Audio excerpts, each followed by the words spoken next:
হয় ওদের 2টা করে গরু কিনে দেন, 5টা ছাগল কিনে দেন, অথবা সেলাই মেশিন কিনে দেন, এমব্রয়ডারি করার জায়গা করে দেন। ওরা নিজেরা হালাল কর্মজীবন তৈরি করে সংসার করে দুনিয়ায় সম্মানের সাথে বেশি থাক। খুব বেশি না, মাত্র 1 লাখ আছে সারা বাংলাদেশ মিলে। গোপনে গোপনে যেগুলো আছে ওগুলো বাদ দিলাম। এই কাজ আপনারা কোন নিয়মে লিখলেন? এটা কোরআনের বিরুদ্ধে আছে, এমনকি মানব অধিকারেরও বিরুদ্ধে।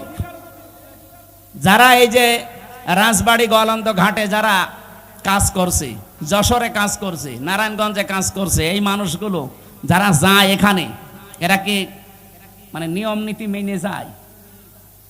আপনারা ওসব বুঝবেন না, আপনাদের বলার দরকার নেই। এই কাজগুলো যারা করছেন কিছুদিন পরে দেখবেন এদের HIV এইডস হবে। আপনি তো একটা জাতিকে ধ্বংস করার রাস্তায় নামিয়ে দিচ্ছেন। আমি আরো নিচে নামতে পারতাম, নামলাম না। বাস্তবতা এইটাই, মেয়েদের যে সম্মান ওরা আসলে বোঝে না। ওরা নিজেরা তো আমার মনে হয় মেয়ে না। ওদের 10 জনের চেহারা দেখলাম টিভির পর্দায়, একটাকে আমার মেয়ে মনে হয় না। মেয়েদের তো একটা কাটিং কোটিং থাকে, ও কোন কাটিং এর মেয়ে লোক?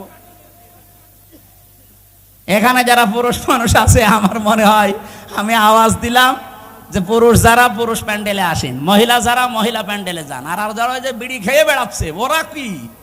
ওরা পুরুষও না মহিলাও না, ওরা কি? হিজড়া। আমার মনে হয় ওই 10 জন যে কমিশনে আছে এগুলো একটা মেয়ে লোকও না, পুরুষও না, ওই হাফ।